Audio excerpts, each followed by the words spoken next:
is Max Shapter, Director of Marketing for Westwood Communities. Max, it's great to have you with us. Hi, Bob. Thanks.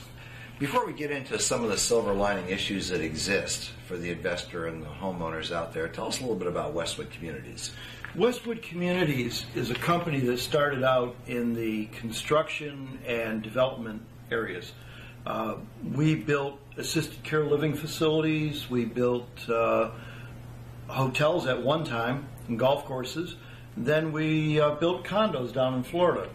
Eventually, as the market changed, we decided that we would get involved in residential communities.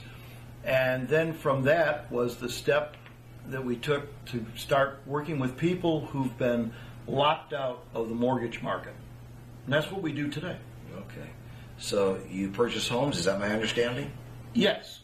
Where do you buy these homes from? Well, a downturn in the market has created a rash of foreclosures across the country. That means that the banks have foreclosed, they've taken these houses back. These houses now are in their inventory. And of course, as a bank, you're not in a position where you can rehab these homes, bring them back up to market value, and you certainly don't have the wherewithal to put them on the market, sell them, do all the things that need to be done. Banks are in the money business. They're not in the home business. Okay. So you're purchasing the homes, you're renovating them, you're putting them out on the market to sell. Is that right? Well, we're putting them out on the market, but not on the open market. We have people that have come to us that we've pre-qualified. Sometimes we've got a waiting list of 100 people, and they're wanting to get into a home, and they know that through our system, even though they might not have a perfect credit score or they may have had a speed bump, we can help them. Okay, so people are looking to be qualified just like a bank would do. Is that right? Well, it's not exactly like a bank. That's where the problem lies. The banks want a 700 credit score. They want everything to be perfect in a perfect package. Life is not perfect, Bob, and of course our buyers have had some problems because of the economy. A lot of that's been caused by the banks themselves, so it's an ugly circle, but what we can do is we can look at their history before the speed bump, before the downturn. We can look at how long these people have been employed. Have they been in their job? Or maybe they were in a job and they were let go, but then went back and opened up their own business doing the exact same thing, and they're making more money now than they ever made. So how do you structure a loan for someone who's had some problems? They're in a brand new business, or they haven't been in a job that long, or they've had some credit problems in their score? The secret is we can't go to a bank. What we do is we turn to first mortgage investors. And that investor takes the place of the bank, and because of our system, he looks at it and says, this is a good investment. Okay, so where do these first mortgage investors come from? Oh, they come from all walks of life. They can be doctors, lawyers, TV interviewers, anybody who's got a savings plan, who's put money aside, a retirement plan. Maybe they've got money in CDs or an IRA, and it's just underperforming. It's not even 1%. Whereas with our program, if they invest in a first mortgage, we pay between 8 and 10% annual return on these first mortgages for a 3-year period. Well, it sounds great, yet I'm still, as an investor, putting my money into a home that I don't own or live in. Is that right? Well, no. Again, you do own the home because, again, you've taken the place of the bank. Okay. And you've got a mortgage, a deed, a note, everything there saying legally it's your home until that mortgage is satisfied. Now, the real key to the whole thing is you don't have to live in the house. The person who's buying it, that is their home. They're going to make their payments in such a manner that they're treating it as their home, and they've also put 10% down, Bob. Okay. What does Westwood do in all this? What role do they play? We're the facilitators. We have the inventory, the houses. We have the renovation to bring it back up to market.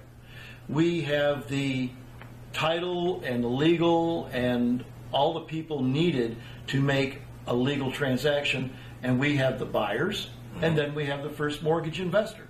So by putting all that together, we've made the transaction doable. And what's in it for Westwood?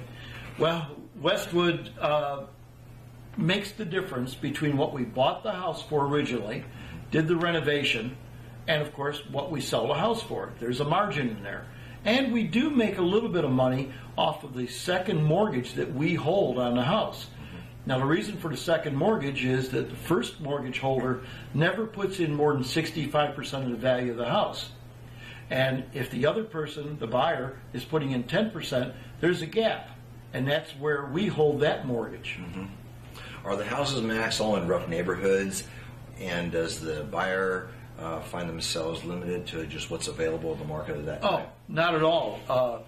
The houses that are in the bank-owned inventory can be $1 million home because those people also got hurt.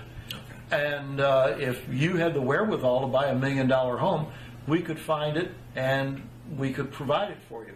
Now, the majority of our homes are in that 125 to 150 category, but we've had houses that were as low as $60,000 out in the country.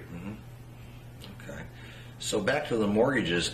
What happens in the event of a default and the problems that now the mortgage holder has as far as reselling and all the stuff that goes with that?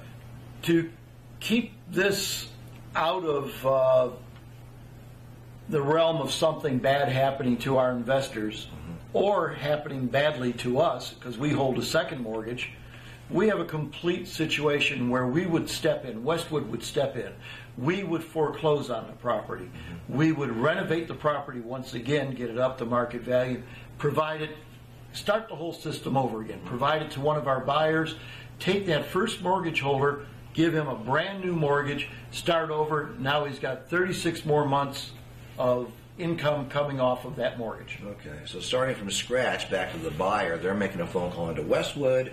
Westwood is going to have them into a home in what period of time? Well, if they take one of the homes that we have in inventory that's already been renovated, they could be in the house in a week. Okay.